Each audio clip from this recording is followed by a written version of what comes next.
Otep à tous, bienvenue sur la chaîne des panafricanistes par essence, par conviction et par excellence. Celle des citoyens qui émitent par nécessité et obligation de combat.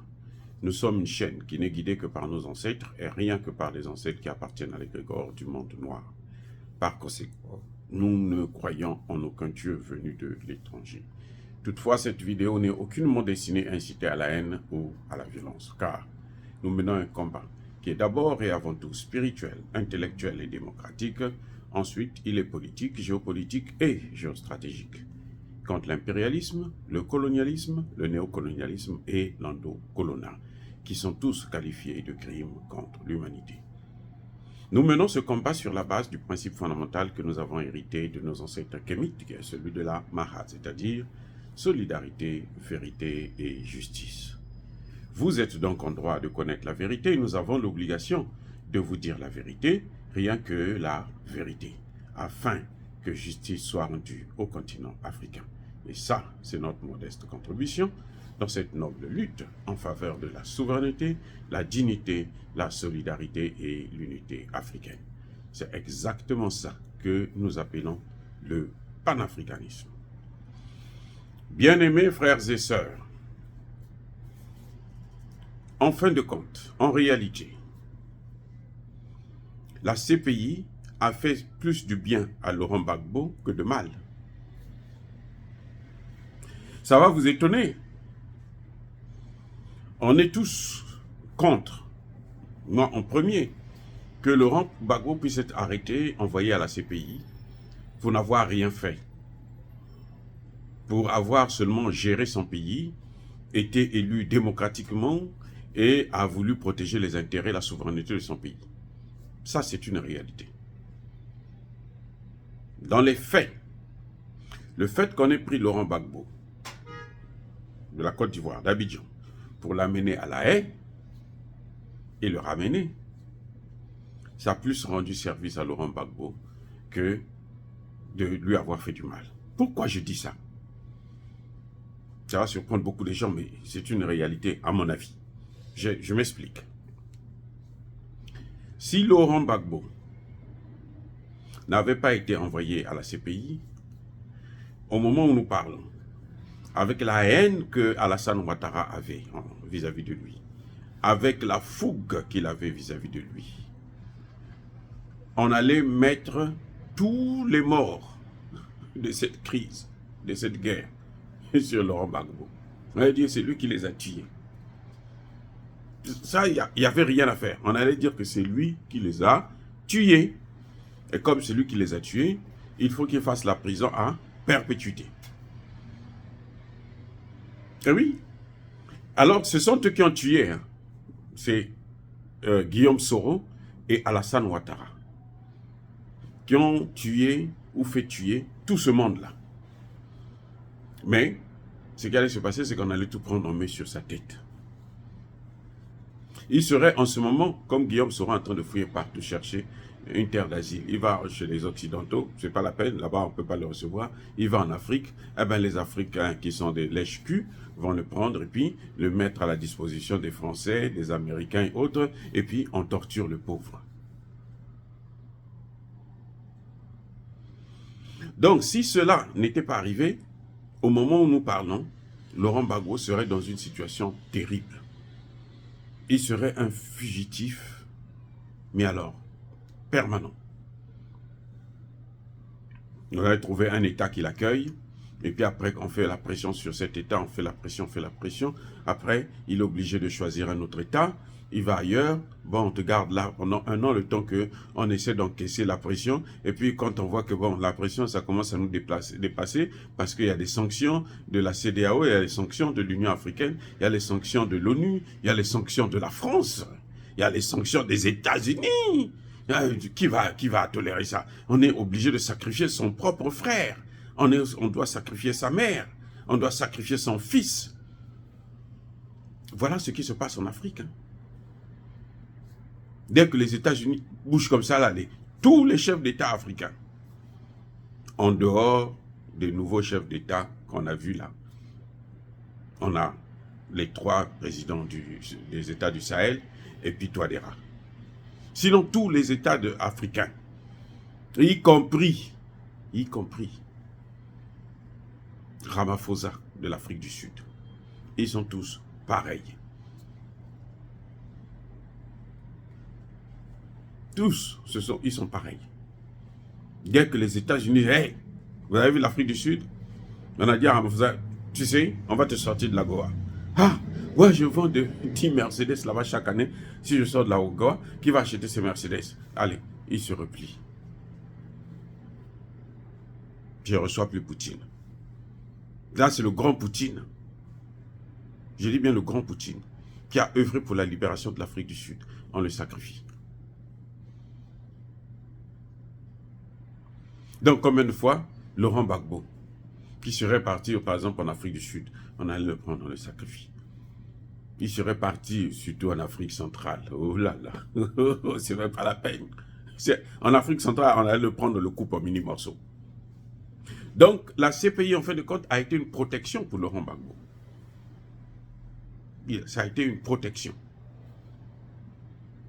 C'est vrai que les Occidentaux, c'était leur tactique pour laisser Alassane Ouattara voler, diriger, détruire, et puis brader le pays. Mais pour Laurent Gbagbo, en tant que personne, quand tu regardes bien, ça a été une protection. Personne ne pouvait le salir. Ça a été une protection d'abord physique, mais ça a été aussi une protection juridique. Mais alors, surtout la protection juridique, elle est capitale. Parce qu'aujourd'hui, personne ne peut dire que non, Laurent Gbagbo, on va l'amener au tribunal. Ce que vous avez vu là, le procès de machin, même Alassane Ouattara lui-même, il n'y croit pas. Parfois, il regrette même pourquoi il avait pris cette décision, parce que c'est tellement ridicule, tellement nul. Ça le rabaisse, mais alors d'une manière incroyable. Donc la protection juridique aussi, elle est là. Laurent Gbagbo est protégé juridiquement. On ne peut plus l'accuser sur ce qui se passe. Ce qui s'est passé en Côte d'Ivoire. On ne peut plus. Donc, aujourd'hui, au contraire, cette situation a exposé Alassane Ouattara lui-même et Guillaume Soro. Guillaume Soro part par-ci, par-là et tout machin. Là, il a atterri maintenant au Niger. Mais Guillaume Soro, dans sa tête, il sait que c'est un homme à battre. Les Ivoiriens sérieux qui réfléchissent savent qu'en fait, le problème, ce n'est pas Laurent Gbagbo, ni Blé Goudé. Blé Goudé, il s'est rabaissé devant Ouattara pour rien. Il a dénigré, il a humilié Laurent Gbagbo pour rien. Mais en tout cas, pour Laurent Gbagbo, mais c'est une protection. Il a exposé les gars. Puisque lui, il a été blanchi par la cour. Cette cour que Guillaume Soro disait, il y a des vidéos qui sont là.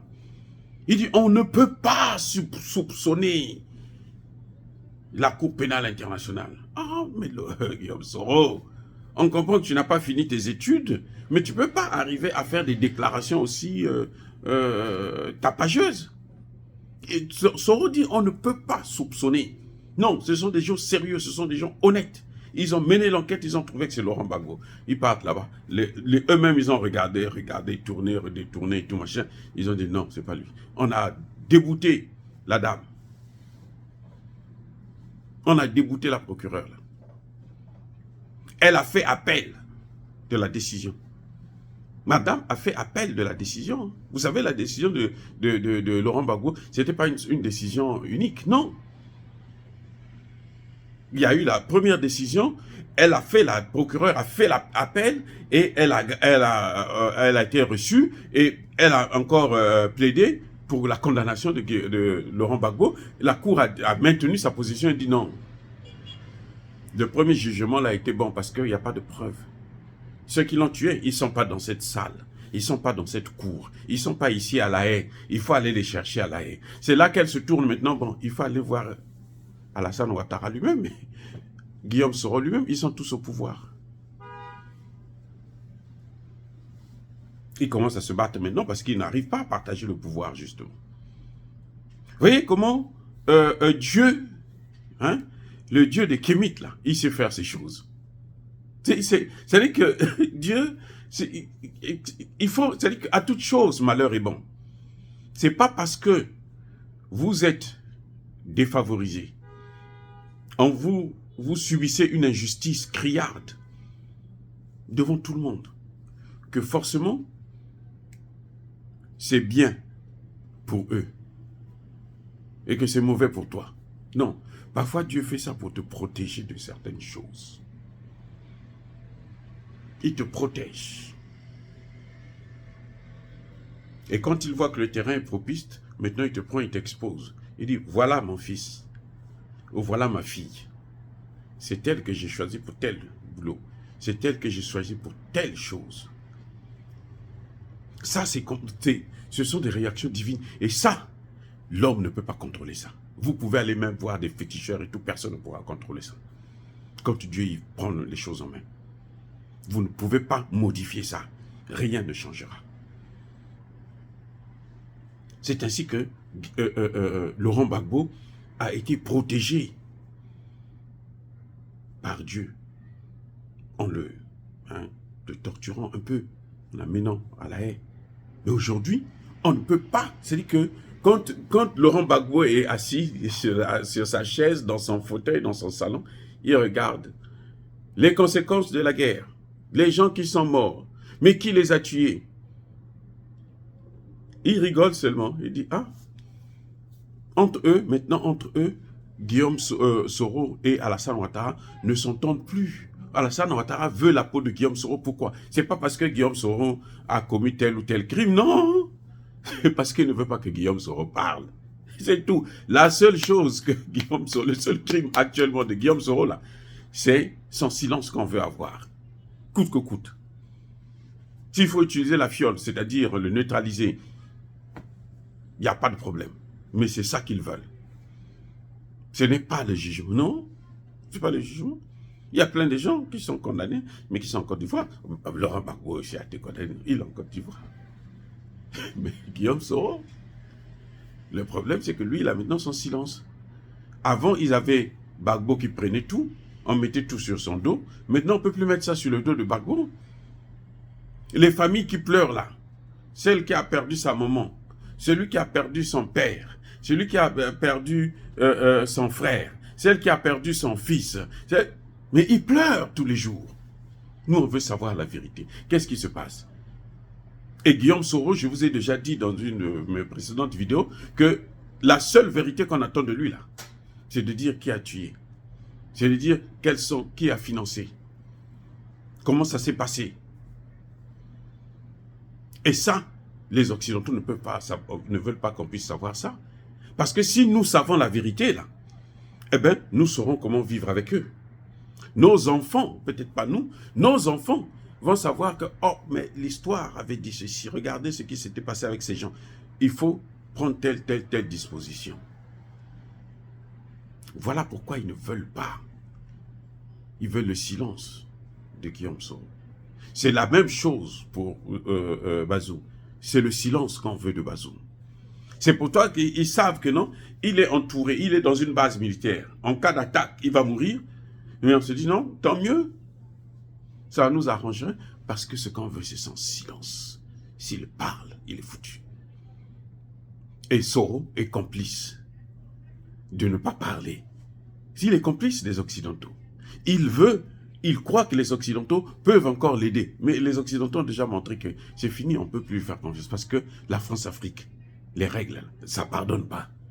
Dès que tu te trompes une fois là, il n'y a pas d'excuse, non, on te donne une deuxième chance. C'est pas vrai, c'est pas possible. À moins de faire, par tes propres exploits, de faire quelque chose d'extraordinaire. Comme là, par exemple, s'il peut les aider à tuer Tchani, à empoisonner Tchani, eh bien, écoutez, on va le reprendre pour travailler avec lui, mais on va toujours chercher à l'éliminer.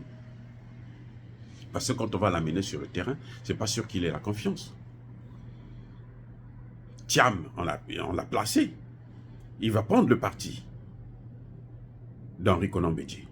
Voilà comment. Et qui a tué Konan Bédié? On dit que Konan Bédié aurait été empoisonné.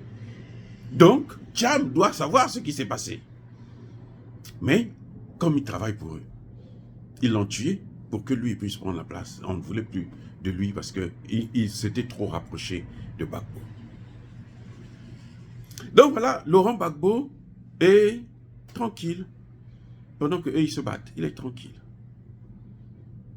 Et il va terminer ses jours tranquillement.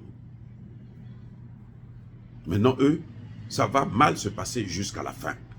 Vous allez voir, c'est un polar. Ça va mal se passer jusqu'à la fin.